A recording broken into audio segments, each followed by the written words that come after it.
Welcome to this week's episode of the Building Texas Show.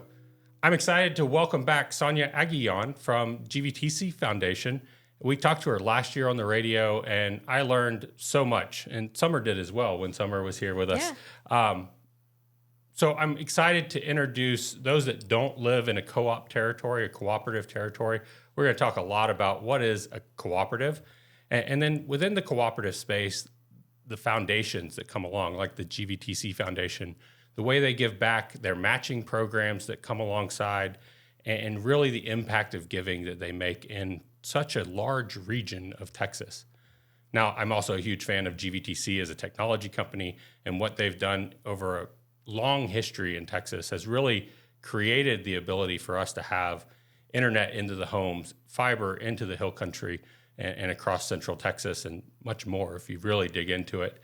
But Sonia, thank you for coming in and sharing with us what the GVTC Foundation does, and the impact that you're having.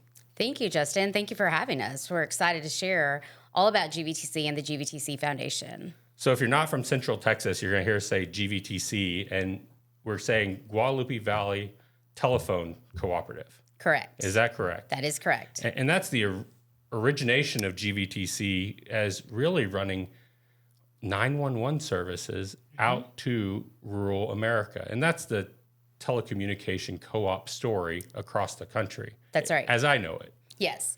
So in 1951, a group of farmers wanted telephone service, and they were far out from what was basically the airport area in San Antonio. And so they got together, worked with the Public Utility Commission, and formed the Guadalupe Valley Telephone Cooperative, which is now DBA'd as GVTC. And GVTC in that effort, and I think it's the spirit of rural Texans, right? They wanted to be independent, but they wanted to be connected. GVTC really brought internet out to the hill country in the early 2000s, maybe. We did. So right at Y2K, when everybody was worried about it, we were getting ready to deploy and started with what was known as DSL service. So the dial-up service was a big hit out here. It was still unknown of what it was going to be, but we quickly evolved into fiber technology to be able to provide high-speed internet service out to the rural areas. And then GVTC has built everything that it's become, but you've had a recent leadership change, which is exciting. It's good for both sides, right? Absolutely. Outgoing CEO Richie Sorrells did a wonderful job of really building the brand and building the market in the hill country. Right. And as he retired, Josh is coming in, and the future of GVTC looks really bright. Yes, it does. How has that transition been for you and for the foundation, and what does that look like going forward? You know, we're so fortunate to have had Richie Sorrells as our leader for over 20 years.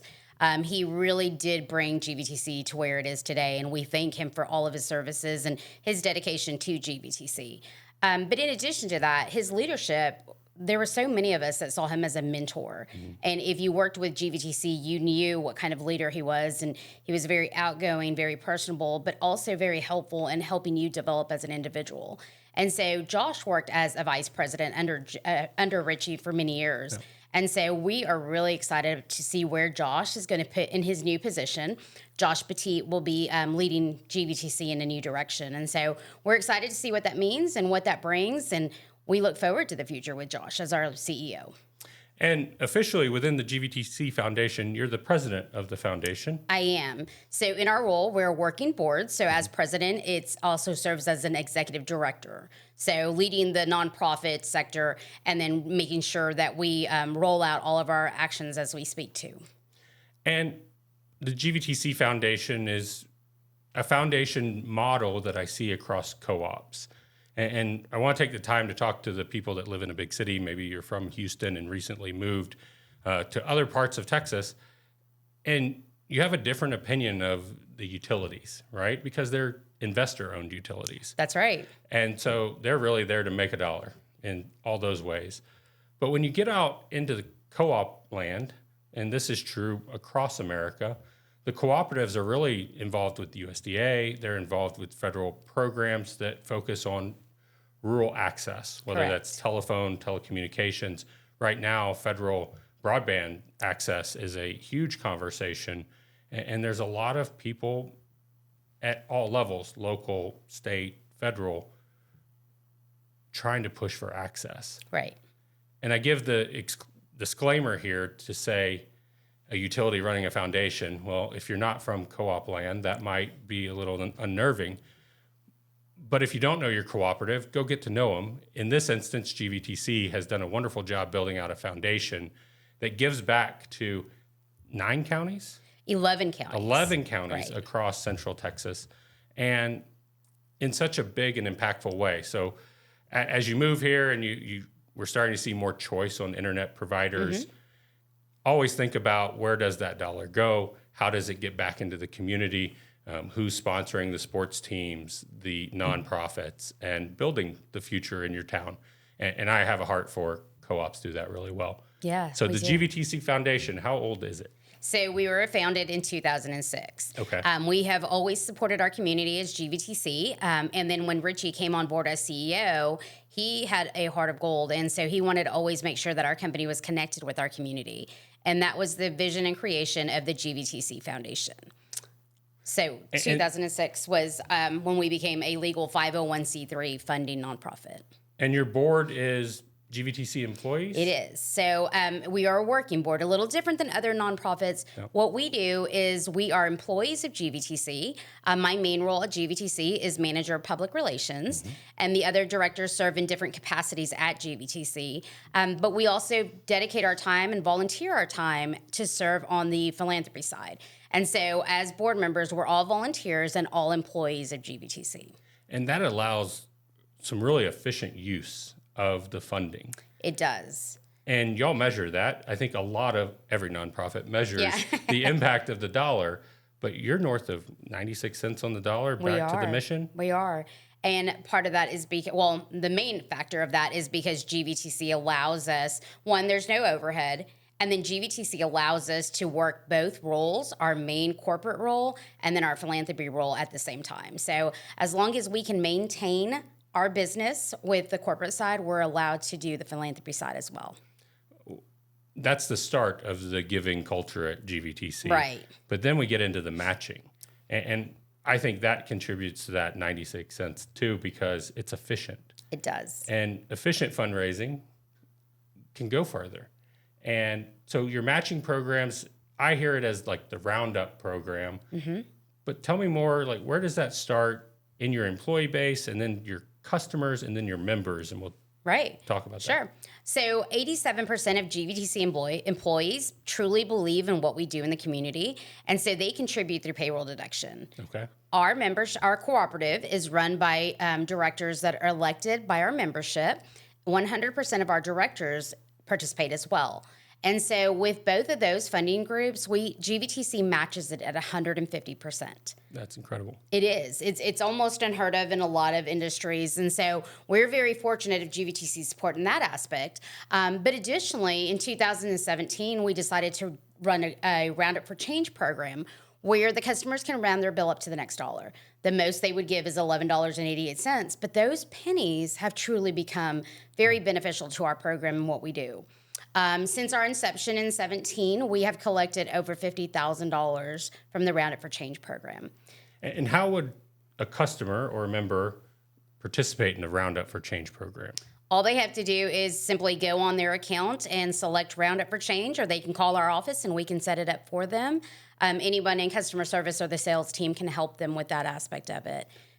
I just imagine 100 people doing that and the impact that could have. When we started, we weren't really sure on what kind of impact we would have, but now collecting over $50,000 for that specific program is just incredible.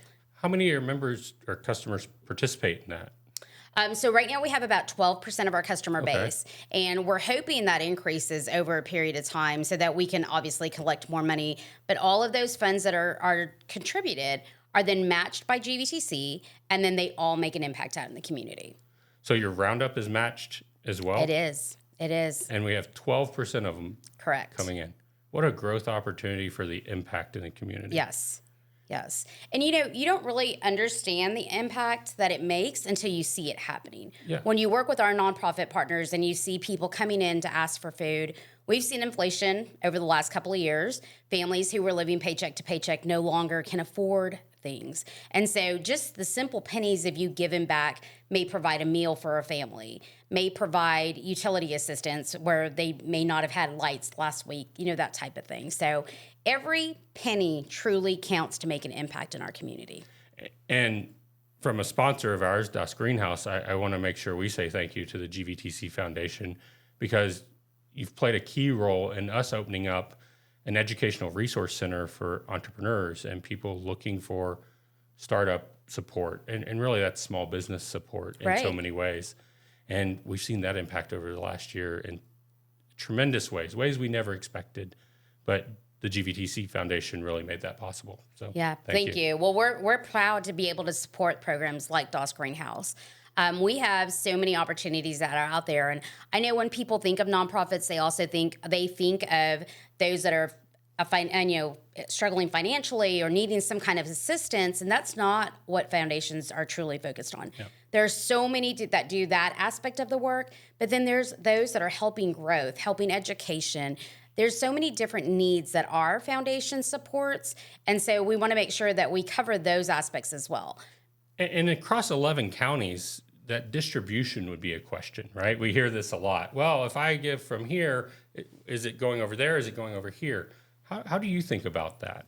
So we do a lot of research on where our growth is in our community. What we do is we use a giving matrix, and that giving matrix is scaled on rooftop count. Mm-hmm. And so in a more populated area, some more funding goes to that area. But we always want to make sure that our funding and any donors' funding stays right here in our footprint. So we allow our donors to designate where they want their funding to go. If a donor is from the Gonzales area and says, hey, I want our money to stay in Gonzales, then we earmark that money to only support organizations in Gonzales. Same here holds true here in Kendall County. I think everybody in Bulverde just said Gonzales and GVTC. I know. It doesn't make sense to me. So our spread is pretty wide. Yeah. We're in Kendall County, Comal County, a very northern tip of Bexar County. Oh. We cover Blanco County. We cover a lot of organizations in Comal County and out of the New Braunfels area that support residents in the Comal County area. Yeah. Right outside of Seguin is Guadalupe County, and we start in Kingsbury, Texas. We go all the way up right outside of Bastrop, Texas, and all the way around Cuero. So everything that encompasses Gonzales, Texas is covered by GVTC. And that is where I just know so many people are moving to all of those areas. Right. And growth is a word that we have to just talk about. But when I think of those areas, there's a wide disparity across what that growth looks like, what it feels like. But I think of the schools, and like in Bernie ISD, we've seen tremendous growth in our population, mm-hmm. which comes back to the services that are needed, which comes back to the nonprofit community here that has just seen a different scale of need. Right. And so support has had to change. But my fear is a lot of people have moved here and they just don't know that the GVTC Foundation is here and that you're a big part of filling that gap.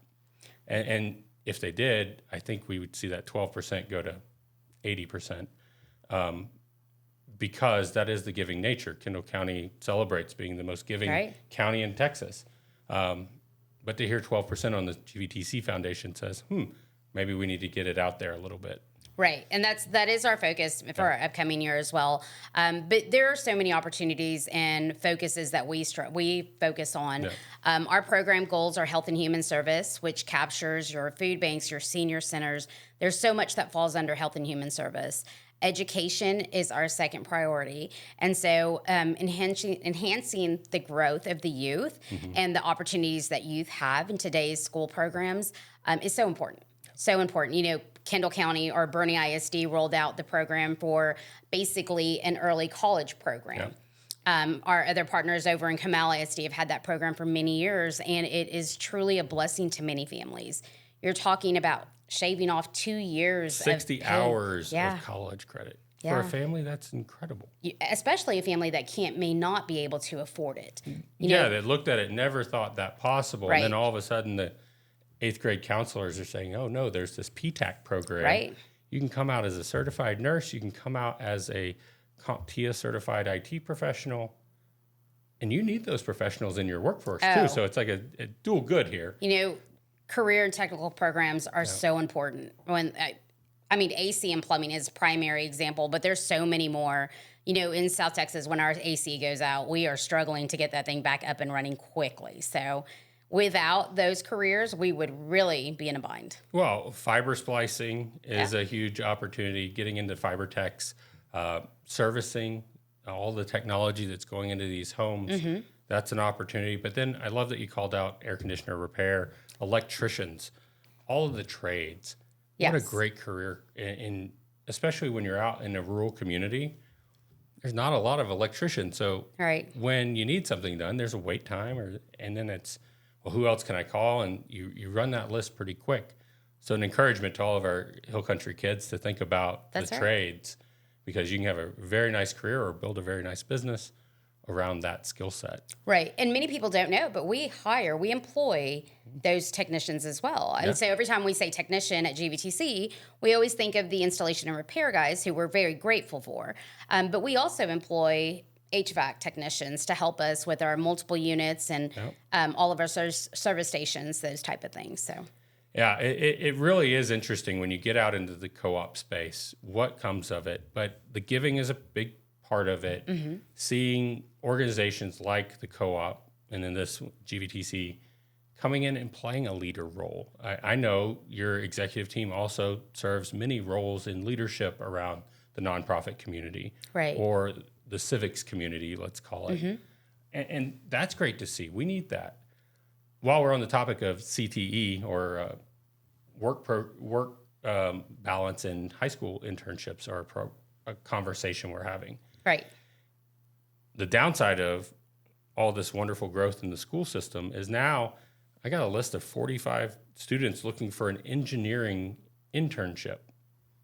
Well, in our little town, I don't know that there's that many opportunities for engineering specific, but it's also fun to take somebody that says, I'm going to be an engineer. And well, maybe your internship's at this nonprofit dealing with family services, and you're going to be a lot better engineer in your future if you understand how that giving and how that process works. Who's really being impacted by the internship, by the service, by the giving. And for our high school students to go out into the community and have that opportunity to see it professionally outside of their family systems is so incredible to the legacy of giving. And that's important. And we truly believe in that, Justin. And so I think it's probably been 3 or 4 years now that the foundation has taken an intern. So this year's intern is from Champion High School. He's a senior that is pursuing an engineering degree, but also has started his own business. Mm-hmm. And so as a youth entrepreneur, always a challenging, at Doss Greenhouse, but he's learned so much just from trying to start up his own business, a power washing business in the Fair Oaks area. And so has had to go knock doors, has had to experience rejection. There's so much behind it that are life skills, not just the business skills. And so we're grateful to have Ryan join us this year. And hopefully in his senior year, we'll learn a lot more about nonprofits in that sector as well, and maybe even evolve to either participating in a nonprofit when he graduates, or incorporating it somehow into his business when he starts his own. Well, I applaud you for taking on that opportunity, and it is. I mean, it's work to have an intern in your office. And I used to say everybody should pay their interns and all this, and I think it's good when we do, and if the company's in that position. Mm-hmm. But it's a balance between what the intern is learning and what the organization is doing to lean in. Somebody's making an investment in that high school student to give them perspective, to give them a different lens to see the world. And in my work with incubator students in particular, they just so appreciate seeing professionals that have a career different than what they know their parents or their immediate family system to have. And when I think about it in that way, it's the same lens that would say, oh, well, we do philanthropy this way, if at all. But now I'm seeing people that do it like this, and it's very different. and we're talking about a whole different reason for giving. And that's what I want the diversity of conversation to be around for our high school students coming into the workforce, or for new people coming into the community and saying, how does this really work? I hope that we can generate people that will ask questions and say, well, how does that get funded? Mm-hmm. Oh, GVTC plays a big role in that. And you see it in buildings like Das Greenhouse, in other buildings throughout the community. Your branding is there because y'all played a big role in making it happen. Right. Yeah. And we're always looking for those opportunities too, because investing in our community is so important. And I challenge anybody who's new to the area, especially if you have not been engaged in the community, go out and visit your visitor center, go out and talk to Das Greenhouse. Even if you don't need their services, there may be a connection to other aspects of it. Chamber of Commerce in the areas are really good. There's nonprofit sectors there. You may not need their services, but it is amazing what you learn of what they do in the community, who they help in the community, and you may be able to provide something that you didn't know you could provide them until you had those conversations. Yeah. You might find a new way to spend your time that's going to be really impactful for you and for the organization you choose to work with. Yeah. So how would somebody get involved with the GVTC Foundation? So we've talked about the Roundup programs. Right. We've talked about the matching. Cooperatives are different here too, because we talked about investor-owned utilities in big cities. That means investors own them one bottom dollar. Right. In the cooperative space, you're typically owned by your membership. And so when you talk about your board as an elected group of members and peers, that's true. The board members are very accessible. They're on the website. You should meet them all. They're wonderful. But they're members of the community that are members of the co-op that decided to run, got elected. They're there. Correct. Cooperatives have dividend programs because cooperatives are owned by their membership. There's not an investor that owns them. And they've been owned by their membership since 1951, and in other cases, 1938. Long time.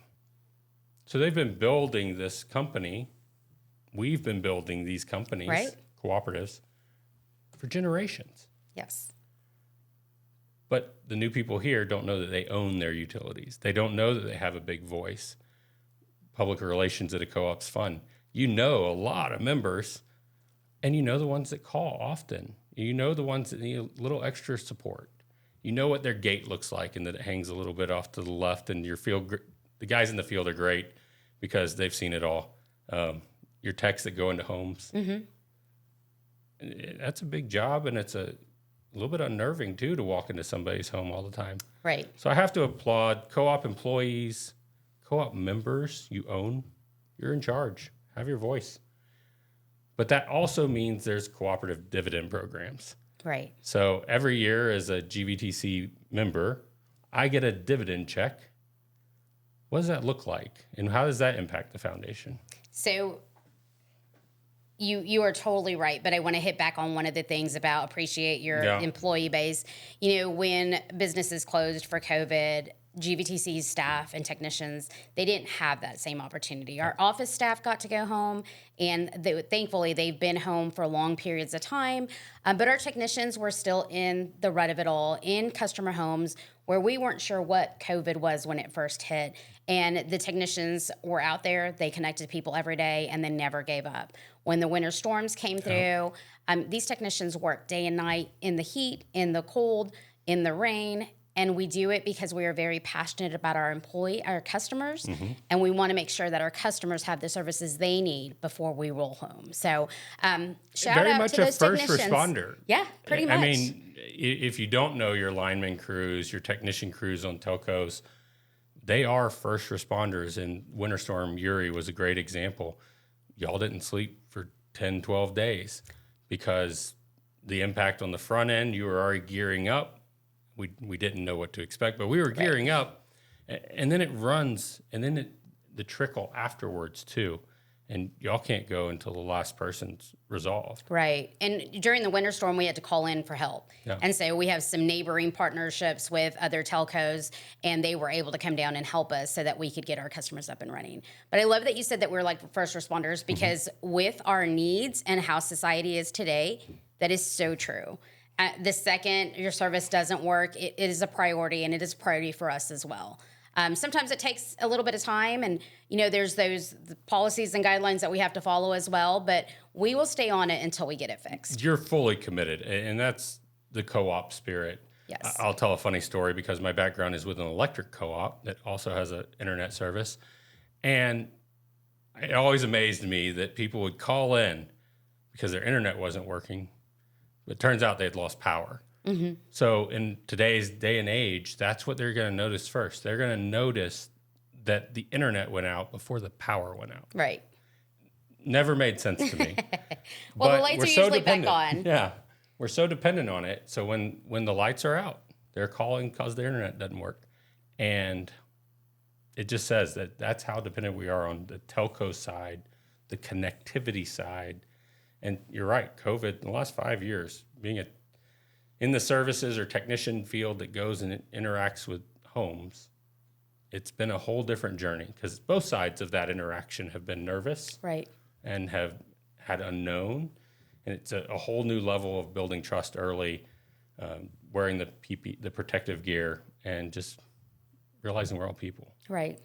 Yeah, for sure. So we got sideways on a lot of setup. I did, but I want to go back to the benefits of the cooperative. Yeah. Sorry, I so did that you get for the you, dividend. but you do get the dividend, and so as a member of GVTC, that means that you live in an ILEC area. A little hard to decipher out here in the area. Some are ILEC, some are CLEC. ILEC basically mean that we're the incumbent local exchange carrier, and a CLEC meaning we're a competitive local exchange carrier. Services tend to be the same, Yeah. but there are so many benefits in a cooperative where with the ILEC side, we have the member dividend program, which gives you a 20% discount on your bill, and then you also receive capital credits. That's the dividend check that you mentioned. As a cooperative, after our bills are paid, that money goes back to the members that pay into the cooperative. We're excited that we are soon going to be releasing our customer dividend program.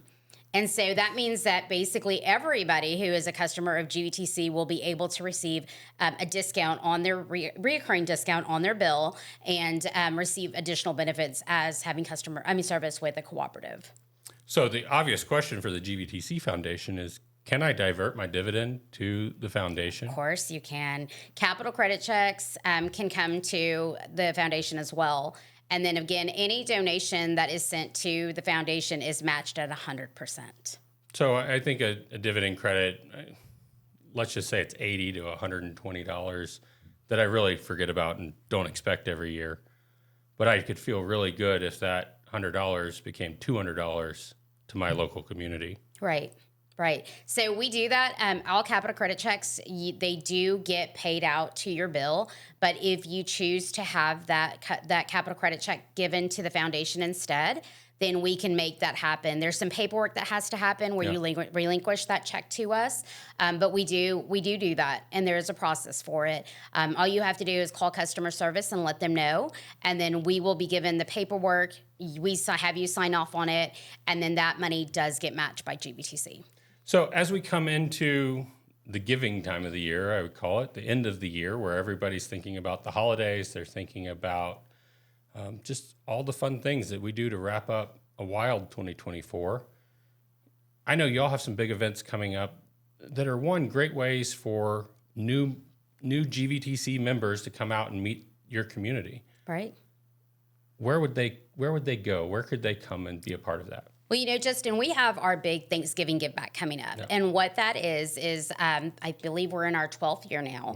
Mm-hmm. So 13 years ago, we wanted to provide meals to families and do a hot cooked meal. But talking about the logistics of it just wasn't feasibly possible. Our offices are remote located, and so it would be a drive for them to get to our offices. Yeah. And so what we decided to do was we didn't want them to come to us. We wanted to go to them.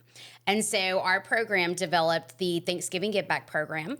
And what that does is we work with the local food pantries. They provide the family names that may be experiencing some type of hardship. And we do work with the youth group in our community. We're all about the youth in our community. The more you teach them at an earlier age, the more they're going to be able to provide back for their own communities. Yep. And so our youth groups, they help us collect all the food cans. And then we seek monetary donations for our turkeys. Over the years, the turkeys have just become so expensive. And so that is our biggest impact for our project. But we work to make collections of monetary donations or have families sponsor families. And so $40 helps purchase a meal for a family. That is the retail cost of putting everything together. And then we also invite our customers or any volunteer in the community to come out and hand deliver these meals. You made a really good comment of our technicians get to see what it's like every day out in the community. And this project that we started has truly opened eyes of families. We have families that have been volunteering with us from day one. And they love it. They see it. They see the need in our community, even in our Kendall County area, that's known to be a very affluent area. There's still great need in Kendall County. I think it's one of the most damaging myths about Kendall County is that, it's affluent. It's this, especially with inflation. You talk about the cost of turkey, the cost of everything. Right. And groceries in particular. It's just really tough. And I know in our school district, it's 30%. Right. In Comfort, it's almost 60%. Mm-hmm. I don't think a lot of our listeners see that or involved in it. So I appreciate that your program is really getting them there in the delivery side of it. And it's not to put somebody on blast. It's just to see that there's a lot of things that happen in our community, every community. Cuero is very different. Mm-hmm. That you just need to be out in the food pantries to understand and to have a heart for it, or in the case of children, grow a heart for it. And I appreciate that y'all give them that opportunity. Yeah, we've had so many stories, and volunteers come back with their own stories, and they share them with us, and it is very just heartwarming. And it's not just families that are struggling, it's our senior community. Our senior community is heavily impacted with inflation and often forgot about. Well, the center here is a big part of really Meals on Wheels. Yep. And I appreciate that we got to this one because Meals on Wheels serves so many people. And the center specifically, Olivia and her team there are doing incredible work. But the shortages are different. The funding that they're getting from the state is always a moving target. Right. And all those things at once, there's somebody that'll figure that out. No, it's Olivia in Kendall County that's figuring it out. But she's figuring it out with great people around her, advisors, board support.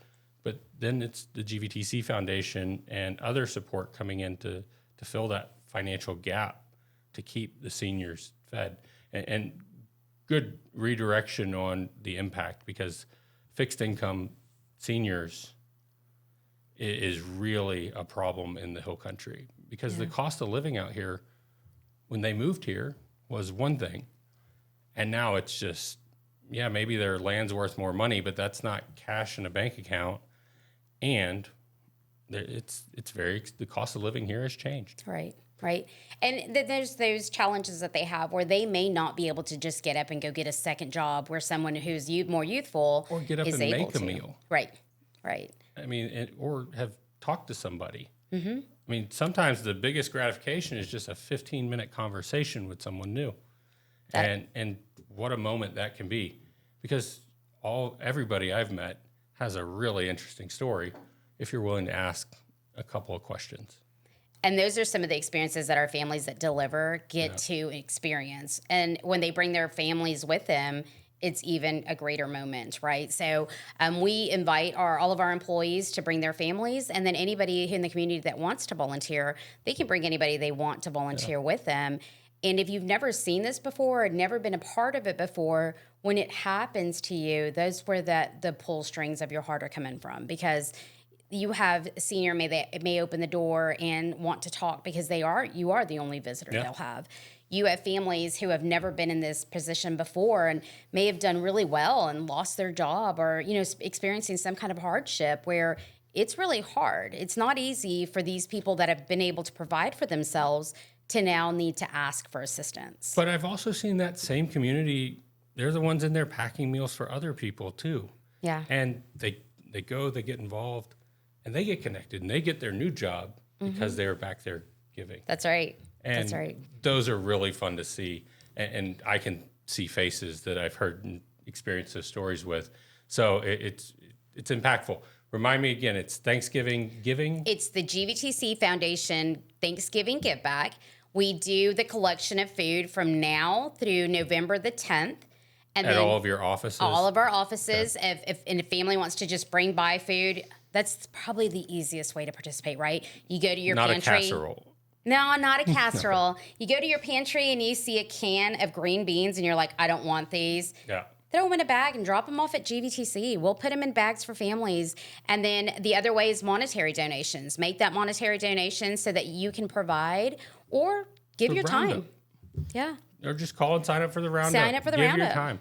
What else do we have coming up? Y'all had a 5K in August that seemed like a lot of fun. That was last year. Okay. This year's 5K is October the 5th. Oh, it's coming up. It is coming We up. haven't missed it yet. Yeah. So Great. if you are able to come out and join us. It's on the gorgeous historical Canibbe Ranch in Spring Branch, Texas.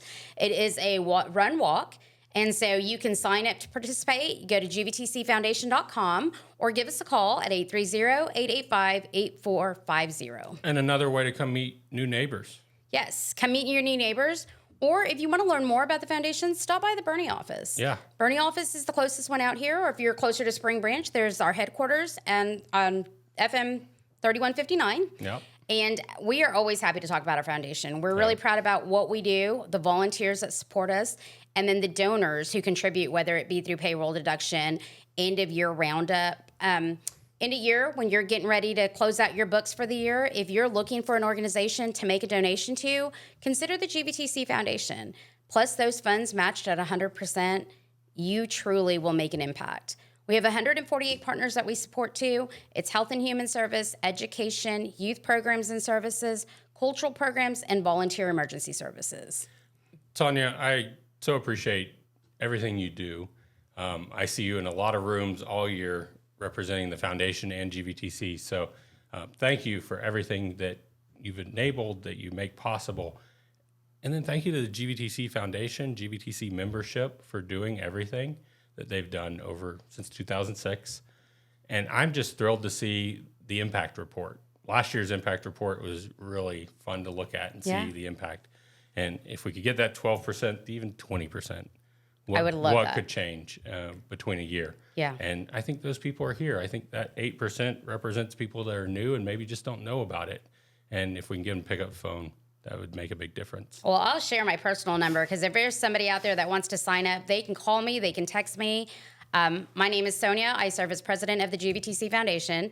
They can reach me at 830-237-5365. Well, again, thank you for everything you're doing. Thank you for the way you're building Texas. And thanks for joining us today. Thank you for having us, Justin. We're always happy to share our story.